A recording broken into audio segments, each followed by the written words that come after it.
온 땅의 주인 되신 주님이 내 이름 아시며 상한 맘 돌보네. 어둠을 밝히시는 새벽별 방황하는 내 맘 주의 길 비추시네.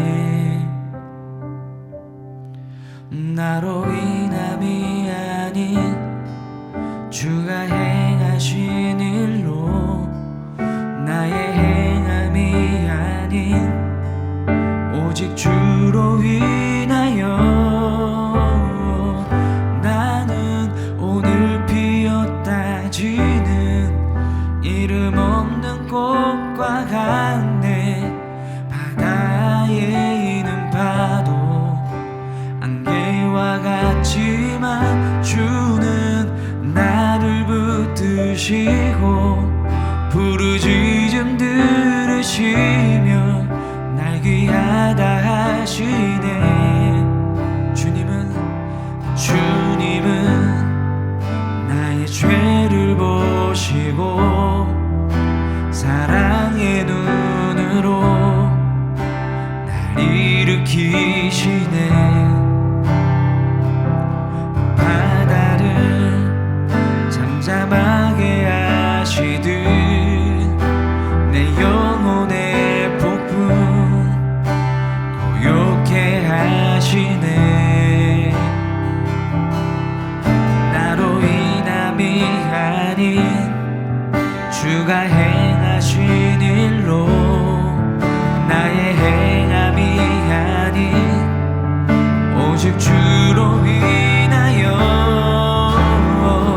나는 오늘 피었다 지는 이름 없는 꽃과 같네. 바다에 있는 파도 안개와 같지만 주는 나를 붙드시고 부르짖음 들으시며 날 귀하다 하시네. 나는 오늘 피었다 지는 이름 없는 꽃과 같네. 바다에 있는 파도 안개와 같지만 주는 나를 붙드시고 부르짖음 들으시며 날 귀하다 하시네. 제30장. 여호와께서 이르시되 패역한 자식들은 화 있을진저 그들이 계교를 베푸나 나로 말미암지 아니하며 맹약을 맺으나 나의 영으로 말미암지 아니하고 죄의 죄를 더하도다. 그들이 바로의 세력 안에서 스스로 강하려 하며 애굽의 그늘에 피하려 하여 애굽으로 내려갔으되 나의 입에 묻지 아니하였도다. 그러므로 바로의 세력이 너희의 수치가 되며 애굽의 그늘에 피함이 너희의 수욕이 될 것이라.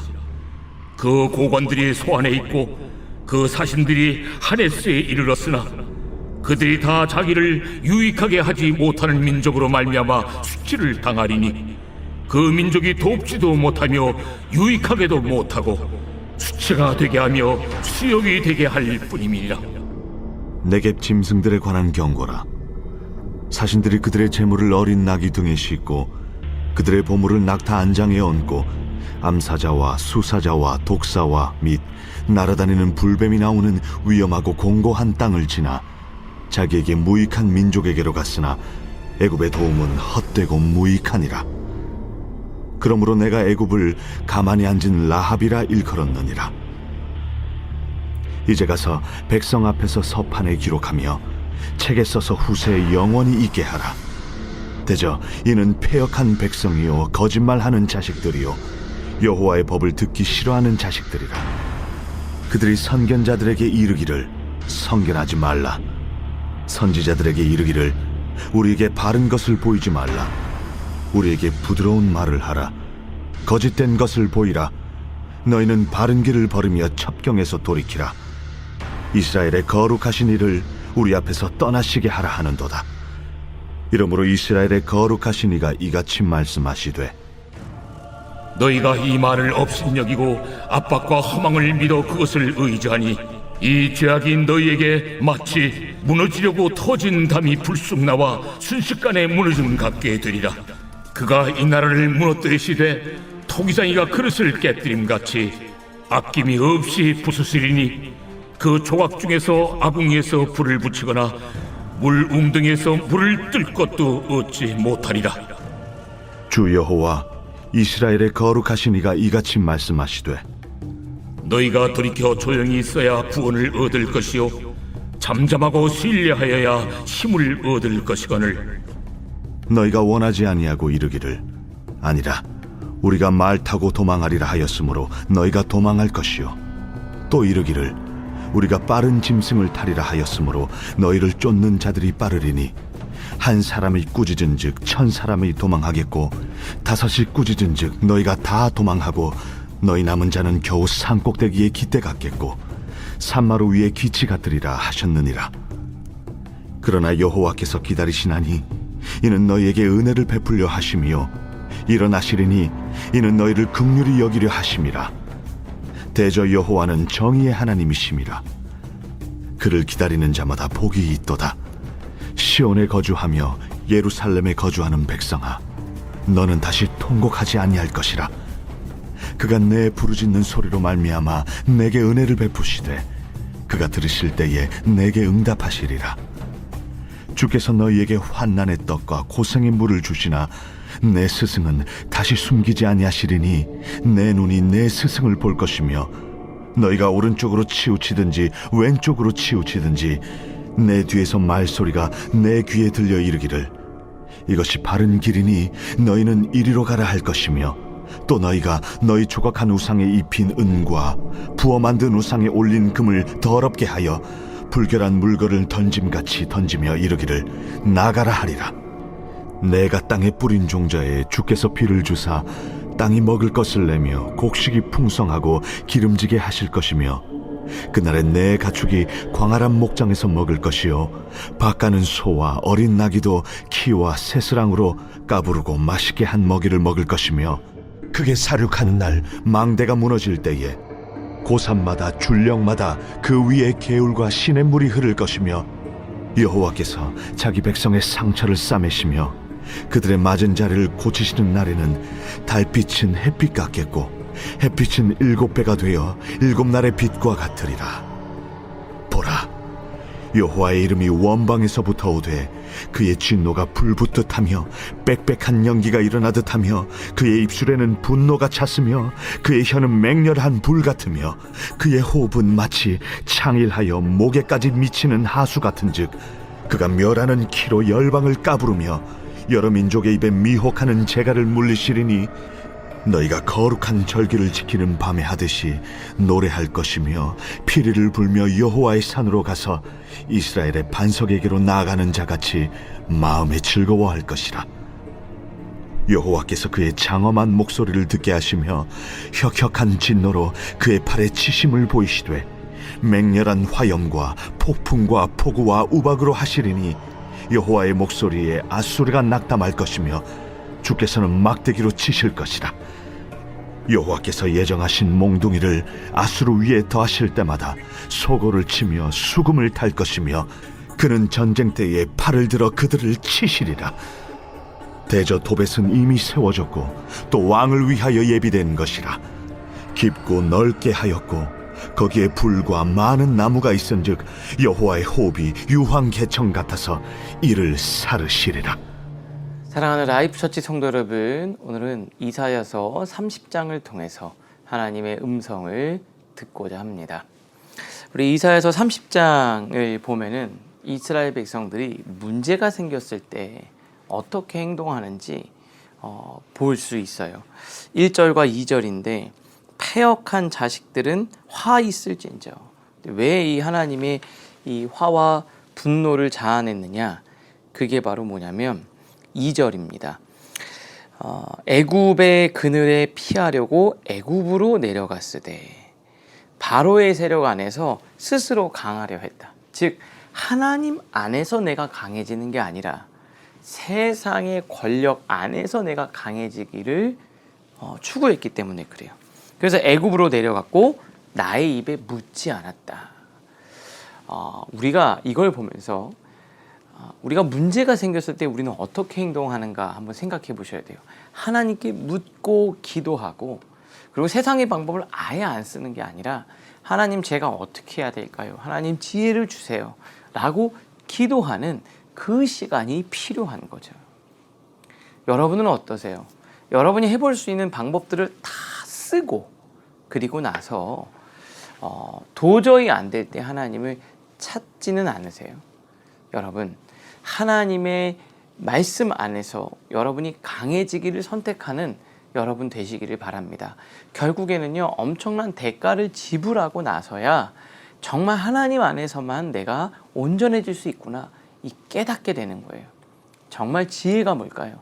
정말 지혜로운 사람은 그 과정을 거치지 않고 먼저 하나님께 기도하고 묻는 거예요. 우리 한 집사님이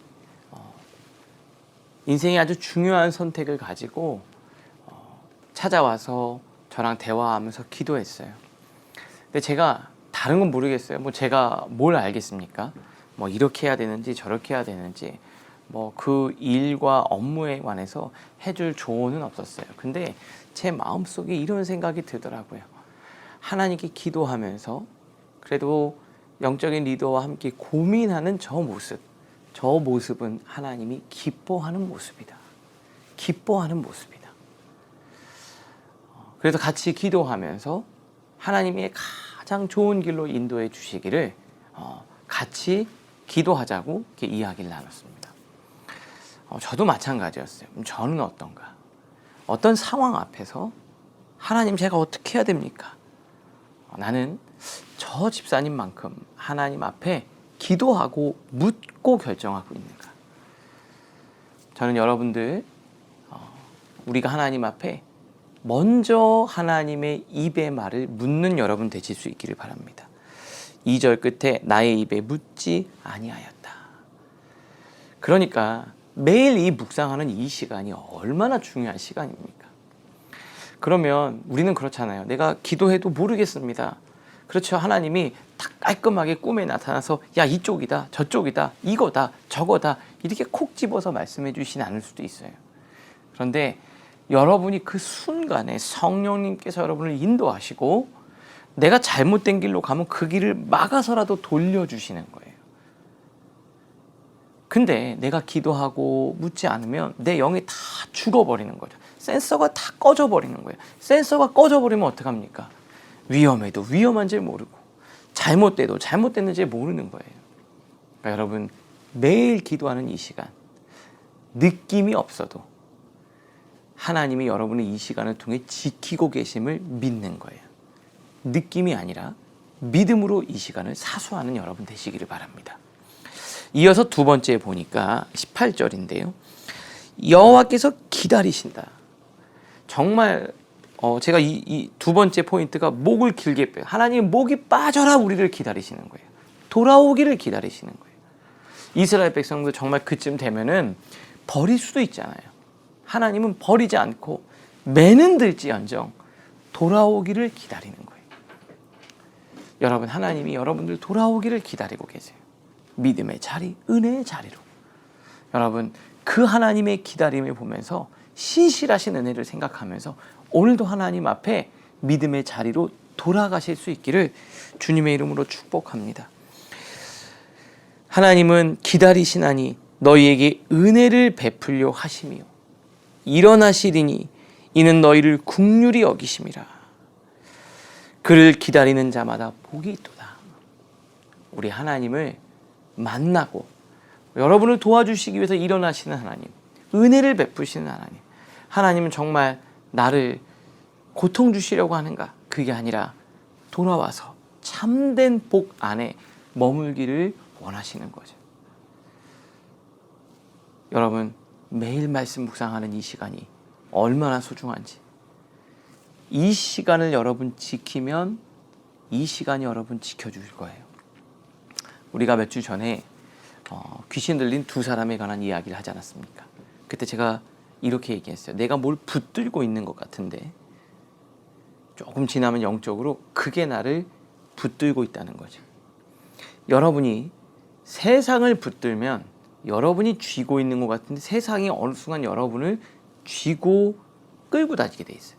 이걸 영적으로 다시 반대로 해석하면 내가 매일 이 말씀을 붙들고 있어요. 그런데 어느 순간 가면 이 말씀이 여러분을 붙들고 이 말씀이 여러분을 이끌고 있음을 보게 된다 이 말이에요. 그러니까 매일 하나님의 말씀, 여러분을 기다리시는 하나님, 그 초청에 응해서 이 말씀 묵상하는 이 자리 다 사수하고 놓치지 않기를 주님의 이름으로 축복합니다. 오늘 말씀을 통해 생각하겠습니다. 첫 번째, 눈앞의 문제를 해결하기 위해 가장 먼저 작동하는 습관은 무엇입니까? 모든 대책을 세우기 전 하나님께 먼저 무릎 꿇는 일이 당신의 첫 번째 선택이 되고 있는지 돌아보십시오. 두 번째입니다. 자격이 없다는 죄책감에 자꾸만 예배와 기도의 자리를 미루고 있지는 않습니까? 그 메마른 모습 그대로 오늘 한 걸음을 내디디십시오. 주님이 기다리십니다. 오늘을 위한 기도로 마치겠습니다. 하나님, 위기 앞에서 세상의 합리적인 방법들을 먼저 찾던 영적 조급함을 회개합니다. 어떤 문제 앞에서도 가장 먼저 주님의 뜻을 묻는 믿음을 허락하옵소서. 매번 주님 곁에서 멀어지는 죄인임에도 불구하고 목을 길게 빼고 간절히 기다리시는 아버지의 은혜를 바라보며 오늘 제 모습 그대로 주님의 십자가 앞으로 담대히 나가게 하옵소서. 예수님의 이름으로 기도합니다. 아멘.